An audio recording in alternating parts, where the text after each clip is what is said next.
നാട്ടിലെ ചുറ്റുപാടുള്ള അയൽവക്കക്കാരുമായിട്ട് നല്ല സഹകരണത്തിൽ വെച്ചുകൊണ്ടിരുന്ന ഒരു വീടും ആ കുട്ടി അങ്ങനെയാണ്. കുട്ടി ഒരു സാധുവാണ്, മറ്റുള്ള കാര്യങ്ങളൊന്നും നമുക്കറിയില്ല. കഴിഞ്ഞ ദിവസമായിരുന്നു തിരുവനന്തപുരം നെടുമാമൂട് നാടിനെ നടുക്കിയ ഒരു ആത്മഹത്യ നടന്നത്. പോളിടെക്നിക് 2ാം വർഷ വിദ്യാർത്ഥിനി മഹിമയാണ് വീടിനുള്ളിൽ തീകൊളുത്ത നിലയിൽ മരിച്ച നിലയിൽ കണ്ടെത്തിയത്. ഈ മരണത്തിൽ എന്തെങ്കിലും അസ്വാഭാവികതയുണ്ടോ അല്ലെങ്കിൽ സ്വാഭാവിക മരണമാണോ സംഭവിച്ചത് എന്ന കാര്യങ്ങളൊക്കെയാണ് ഇന്ന് നമ്മൾ പരിശോധിക്കുന്നത്. അതിനോടനുബന്ധിച്ച് നാട്ടുകാരാണ് ഈ വിഷയത്തിൽ നമ്മളോടൊപ്പം സംസാരിക്കുന്നത്. കൂടുതൽ വിശദാംശങ്ങളിലേക്ക്.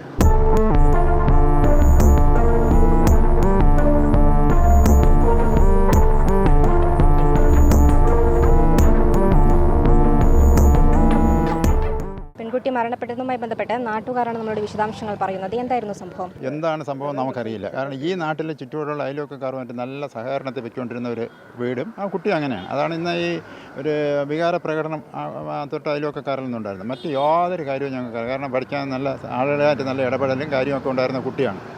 എന്ത് പ്രശ്നമാണ് എന്നുള്ള കാര്യം, പെട്ടെന്നുള്ള ഇങ്ങനെ ഒരു മാനസികാവസ്ഥ ഉണ്ടാവാൻ കാര്യം എന്നുള്ള കാര്യം ഞങ്ങൾക്കറിയില്ല. എന്തെങ്കിലും പ്രശ്നങ്ങളുള്ളതായിട്ട് ഉള്ളതായിട്ടും അറിവില്ല. അച്ഛനുമായിട്ട് നല്ല ടേംസാണ്. 2 പെൺകുട്ടികളാണ്, അത് ഇളയ പെൺകുട്ടിയാണ്. അച്ഛനും അമ്മയായിട്ടൊക്കെ നല്ല യോജിച്ചു പോകുന്ന ഒരു സംവിധാനമാണ് ആ കുട്ടിയുടെ ഭാഗത്തുനിന്ന് ഉള്ളത്. ചേട്ടാ, എപ്പോഴായിരുന്നു ഇങ്ങനൊരു സംഭവം നടക്കുന്നത്? ഈ കറക്റ്റ് സമയം അറിയില്ല. എന്തായാലും ഞങ്ങൾ സൈറ്റിൽ നിന്നപ്പോഴാണ് ഇങ്ങനെ അറിഞ്ഞത്.